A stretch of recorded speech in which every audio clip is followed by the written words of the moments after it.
So let me quickly go through the activities that we have been doing at Institute for Science and Spirituality. So me and many of our members shifting in some way to IT Mandi. So IT Mandi and activities at ISS, they're in quite in sync. So you might find some similarities. So these efforts are dedicated to His Divine Grace S.C. Bhaktivedanta Swami Prabhupada and our beloved spiritual master Sri Gopal Krishna Goswami Maharaj. So Gopal Krishna Goswami Maharaj started this forum back in 2011, and formally we got registered as a trust, non-profitable trust in 2020. So we have been following the journey henceforward. And recently, the Ministry of Education, Government of India granted us the status of IKS Research Center, and we are one of those 20 fortunate institutions across India who have been awarded this tag for IKS Research Center. So the primary objectives we have threefold rather. First is to develop a Bhagavad Sankhya inspired model for consciousness and how mind-matter interaction happens.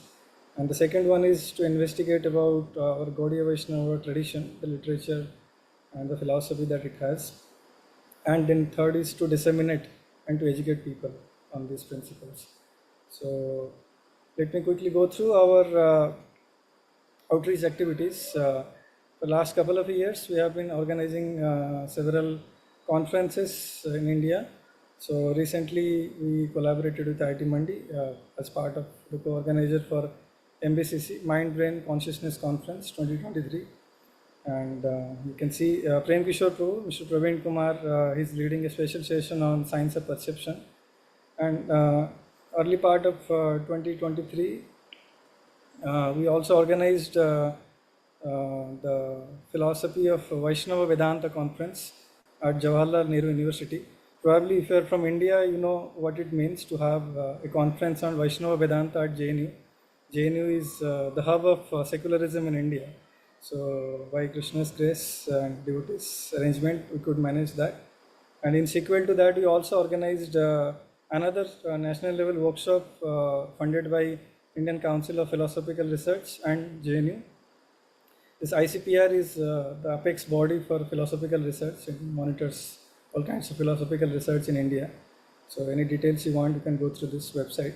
So I will not go into the details. All dignitaries, all experts on Sankhya system, classical and modern, whatever Sankhya system has been developed over the years.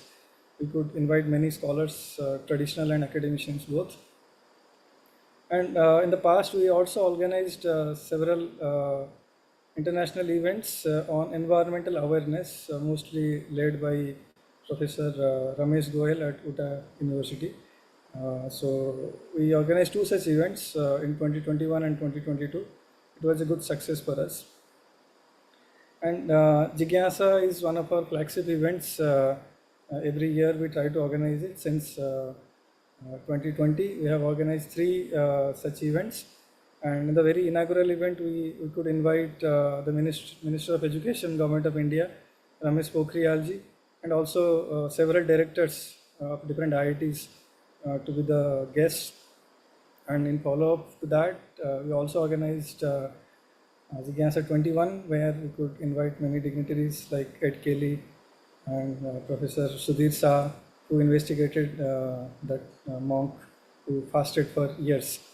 So, and many others. So, without going into the details of our outreach activities, today I thought of spending more time on our research activities. And soon we are also starting a podcast series. I think some of you might have received invitation from us. So, the research activities, it's mostly the science part. It's dealing with how we can form a theory based on Bhagavatam's response to mind-body dualism. So we are not advocating mind-body dualism, nor even monism. So our philosophy is Achintya Bheda Ved. So so the mind is superior, and then body is built out of the mental state. So we need to construct a hierarchical structure of abstractions. I will not go into the technical details, just for mentioning I'm doing it. So the primary aspects that our model that we are trying to develop is, I can summarize in 4 ways. We are trying to address the intrinsicality issue, the semantic entanglement, how, for example, in 11th canto of Srimad Bhagavatam, the Hansa Avatar's prayers, we get to hear how mind and sense objects are entangled. So that understanding of entanglement is, we call it semantic entanglement. And also we need to introduce the idea of non-local interaction. And at the end, we need to describe cognitive agents, because everything is conscious. The consciousness is the fundamental paradigm on which everything else should build upon. So thus, instead of dead material elements, we need to form a theory of cognitive elements or cognitive agents.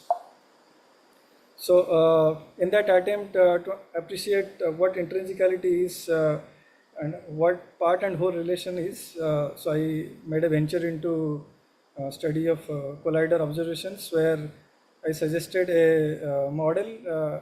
Instead of looking at individual hits at the detector, if you study the total hits together as a whole, collective whole, do you infer something? So in sequel to that, I got few papers. So of course it's not directly related to mind-body problem, but it paves the way for study of part and whole. Along those lines, also we studied the meditative states, studying the whole brain signal together. So yeah, some of the papers that came out of that. And recently I am very much into the understanding of semantic entanglement. We know quantum entanglement, it gives us a very strange behavior that in the subatomic level, when things are entangled, means they have a shared existence. You cannot describe them independent of one another. Just like in the 11th canto of Srimad Bhagavatam, we get to hear that mind and sense objects, they need to be described together. We cannot describe independent of one another. Anyonya, as the description of the verse says. So along those lines, we want to develop a theory of semantic entanglement where cognitive agents are entangled. So yeah, unless you have some questions, I will not go into the details. So recently, we have been successful in developing a classical model of flocking, nonlinear dynamics model of flocking, how the birds perceive each other and flock to a greater distance, form different patterns. So we could derive, first of all, we produced a nonlinear dynamics model based on the idea of Ricci curvature that is usually studied in general relativity. And then on top of that, we also developed a model where we successfully derived the nonlinear dynamics equation, considering the idea of semantic entanglement. So what is semantic entanglement here is, for example, here is a bird which is flocking ahead. It sees, for example, 3 birds. So the identity of this bird is described by the entangled state of these birds. So from this consideration, we could derive the famous Wicksec model, usually considered in flocking of birds. So along those lines, we also had few publications at the conference accepted at MBCC, differentiating causality and correlation from different AI models based on the idea of Sankhya, and also the hierarchy of abstractions and causality, how it should be based on the idea of Bhagavatam. And recently, we have been into a very interesting project where people are blindfolded, children and adults both. So they some of them, by touching, they can identify the objects in front of them, and some of them, even without touching also, they can identify the objects in front of them. So we studied around 10 or 11 such subjects, and invariably we found that, so the perception that's happening in normal vision means without being blindfolded, and those who are blindfolded, it's almost similar. So it shows that we really don't need this physical apparatus of eyeball. So there is a very different non-local mechanism that is happening where the mind is entangled with the objects of perception. So we are trying to develop models based on that. So here you can see 2 cases. The first one is normal vision. The second one is non-visual visual perception. So the occipital lobes are activated in both cases, and only here you see that the activation is little delayed compared to the normal vision, but otherwise the activation patterns at the source level So they are almost similar. So that suggests that there is more fundamental to than the current understanding of perception. Akhandadeep Prabhu describes visual sparseness in his Atma Paradigm series so wonderfully. So certainly we need to develop a model that's based on non-local behavior of these cognitive agents. And some of our ongoing studies, maybe Prem Kishore Prabhu is not so much active into now these things because of health issues. But in collaboration with BIHS and IMIX, there was some venture into reincarnation studies. So we are also into study of different meditative states. So our Mahamantra tradition is active meditation. You really put a lot of energy to chant. I mean, it's active process. But there are some other processes like Vipassana and others, very passive meditative states. So we are trying to find biomarkers of that. And recently we studied the meditative state as random Markovian random walks, and we could see very characteristic signatures of different meditative states. So it's still in the study pipeline. So one of our devotees, Durgesh too, so he studied Mahamantra in 360-degree virtual reality environment, and he could see a very good mental health improvement of the subjects. So this is a scene of botanical garden in Mandi on the top of the hill, very scenic place. So we recorded 360-degree video there and made a VR system. And recently one of our team members, Professor Suresh Valla at IIT Delhi, Shrutakirti Prabhu, so he published a paper on sustainable living using cow dungs, how we can give up really the concrete structure that is polluting our Mother Earth. So how cow dungs can be a savior.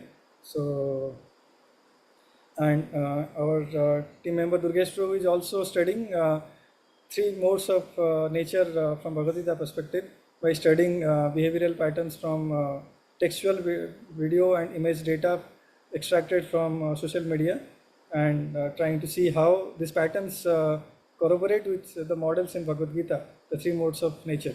And there are a few other works, I'll not go into the details. And on the philosophical side, we have a very active team.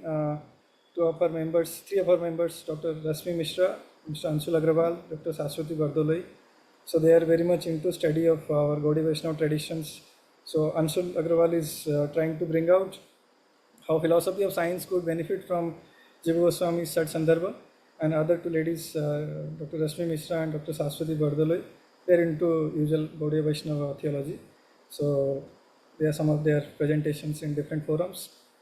And recently we brought out few books.